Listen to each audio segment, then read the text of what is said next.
So in an interesting continuation of this video, I just went back to my support group to add to my post the title of this video so people could find it, and to speak to my German friend, which, by the way, her friends were American, so I'm assuming they know English.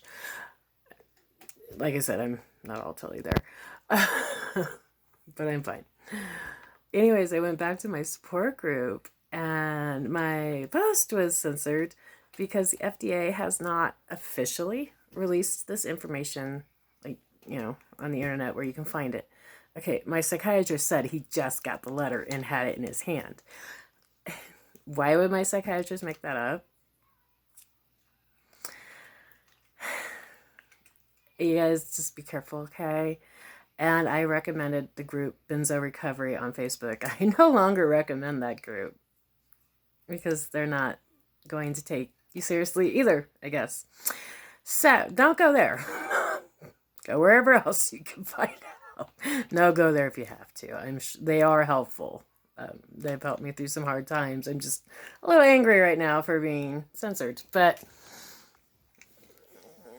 it's me. Anyways, we're all going to be fine. But once again, seek help wherever. And if it's Benzo Recovery on Facebook, that's fine. But for God's sakes, don't. They're going to, in the next few months, they're going to figure out that I wasn't kidding real fast anyways. So let them deal with that. But I did ask them because they are very supportive of the ASHA manual, which is a great manual. Nothing wrong with it. It is great. But Americans are not going to be given that choice. And our hospitals also aren't going to really be able to help us. So we are facing a crisis that even my own support group isn't paying attention to me on. Lovely. So find support wherever you find it. Your spirituality. I do highly recommend yoga. I know it sounds really stupid in light of benzo withdrawal, but if it gets you through, it gets you through. But I've been in benzo withdrawal before. And yeah, you're not going to feel like doing yoga. You're just not. But just know it does pass, but don't go cold turkey. Seriously, wean as slow as you possibly can. The one good thing about Benzo Recovery on Facebook, though, is they do have some people that can do quick math and kind of give you a little bit of a schedule if you can't figure it out on your own right that moment.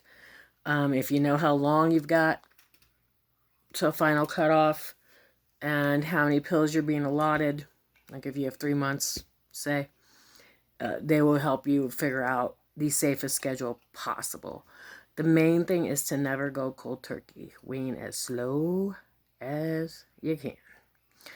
And good luck, everybody. Like I said, I'm not qualified. I can't, and my life is crazy. So I can't sit and read long emails of people in withdrawal asking for help. I'm sorry. I just don't. I wish I could. If I was some old lady, I didn't have kids. Well, I am an old lady. But if I didn't have kids still, I'd totally sit all day and help you guys out for free. I would. But I don't have that luxury. I can come do videos if you need support videos. If you need a cheer on, drop your name. I'll cheer you on. I'll give you loves and likes. Things that help me through. I'm not going to recommend the medication that did actually help me. Only because its withdrawal is quite nasty too. So I don't want to do that to you guys. That, and I'm not qualified to. That's something you decide with your doctor. Non-medicational help. I'm going to differ from my group because they just differed from me. No. Kava. There are some supplements. I'm not huge on supplements. Having Crohn's disease, so many are unavailable to me that I haven't personally tried them, so I can't really make honest recommendations to you guys because my stomach can't handle them. But Kava is one that I've seen a lot in my group. Be careful with alcohol, guys. I'm not gonna lie. I still have a glass of wine occasionally. Yes, I do. which is highly no in my group. But yeah, I did. Yeah. Hopsy beer, a thick, dark beer full of hops that'll fill you up because you're not going to be able to eat real well. Um, might take an edge off. One, like a big can of it. I could never get through the whole can, like half a can. But the hops does kind of soothe, so that might be something to research on your own and look into. I'm not a doctor, guys. I can't make huge claims here. It just wouldn't be responsible or moral of me. Something you're going to have to really research for yourselves, but I'm just trying to get people to the point where they're starting to research and think about this and prepare and understand that cold turkey is dangerous. Don't go cold turkey. Do whatever you have to not go cold turkey, even if that means, just slowly tapering as fast as you can. Just don't go cold turkey. You just don't. And be careful using alcohol as a replacement. Yes, it hits the same receptors, but we don't need a whole new crisis of alcoholics running around either. So, and a little wine and beer may not hit those receptors quite as well as like whiskey or tequila. So, which I don't drink, so I don't know. But be careful with it. What you want you want your body to start producing the GABA again. And it will. It's just there's this time period in there it takes to heal. It can be pretty long after benzos. Luckily it's COVID. Of course, we're homeschooling and working from home, and you still have to homeschool and work and all that fun stuff. But at least you're kind of in your house. Don't push yourself too much. Eventually, you will want to exercise. That's really good for you. Probably not in the very beginning. In the very beginning, you just gonna try to hold yourself together as much as possible. Oh, I will give you one suggestion. It got me through Xanax withdrawal and Paxil withdrawal. Both of them way 20 years ago when I came off Paxil. Didn't expect to be as nauseous as I was, and that was before Crohn's.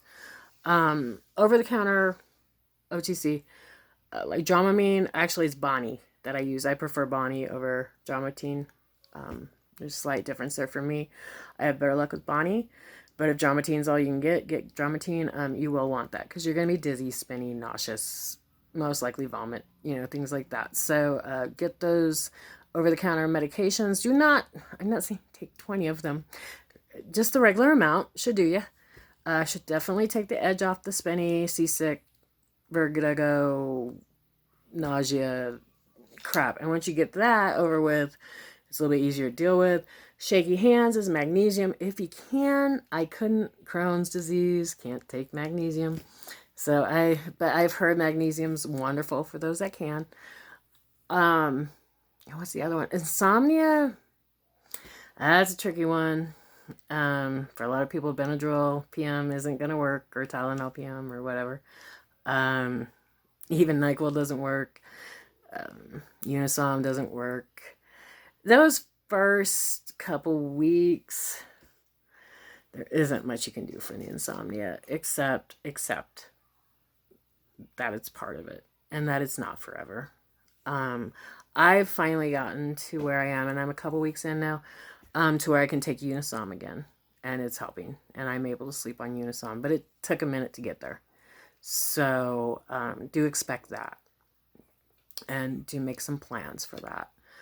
You might want to start, recording favorite shows, or have movies on hand, or anything to help you, rest as much as possible, even if you can't sleep, but keep you calm.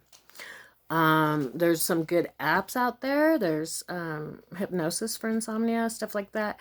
Most of that didn't work for me in the first few weeks of it, but it's starting to work now. So it's becoming like more, if you can get by the first 30 days especially, you're going to find little by little, you'll find your own tools and what works for you and things like that. So I'm going to let you do that.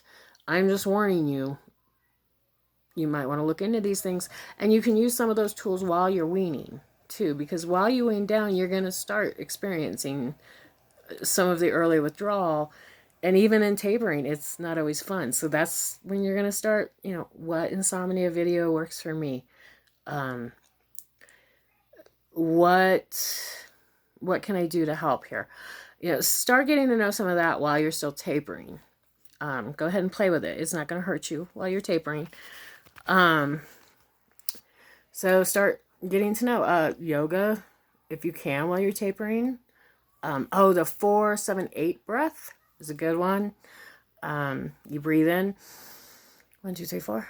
Hold for 7. Exhale for 8. So it's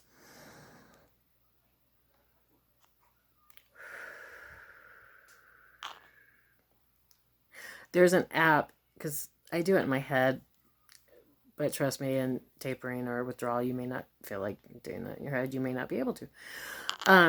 There's an app. I'll try to find the name. It has this ball, and you can set it for whatever you want, and you just breathe with the ball.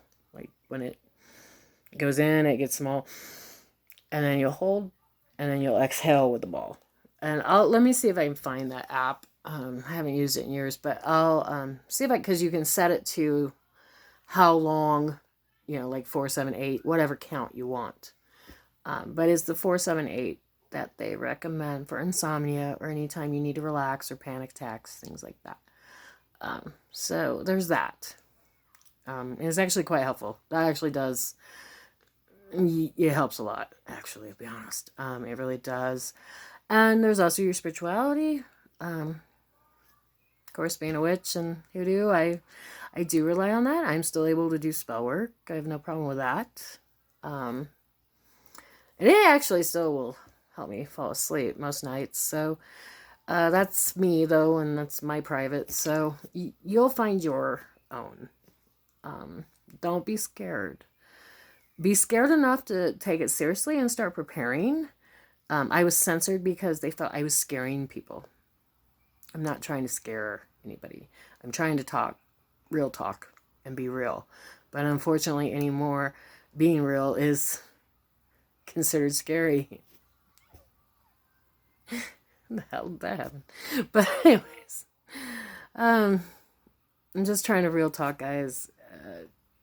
I don't think my psychiatrist was screwing with me. So, maybe I'm wrong. I hope I am. I would really like to be wrong. That'd be great. But it means I could just go find a new psychiatrist, right? Yeah. But he had the letter in his hand, so I don't think I was wrong. He didn't read it verbatim, but I don't think I was wrong. And I think enough of you know from your states and the opioids crisis that this was coming anyway. So it's here and it's time. And we'll be okay. We will. Just don't go cold turkey. Get a support system going that you trust. Make sure they know you are not abusing this. You are not using it recreational. This was prescribed to you. And like a recall on a medication, this medication it's like when people were using fen on their diets and the FDA just like took it away and it was like, no, you can't have this anymore. And, I had friends on fen and I, watched them go, what the hell? Because some of them were fine on it and they were in shock. So it's like we've been through this a million times with a million other medications. So it's that simple, guys. It happens in this country. It's just part of life. You can't control it. There's not much you can do. It's just an acceptance thing. But I had to come back because I was really shocked that my own support group, and the whole reason I brought it up was just to warn them, because when I first came in, everybody's like, oh, why did you go? And I'm like, well, my psychiatrist was on vacation. I didn't have a choice, and I just didn't want them to do that to you guys, because you're sitting there in hell and you don't feel like answering all these questions and you're just like, what do you not understand?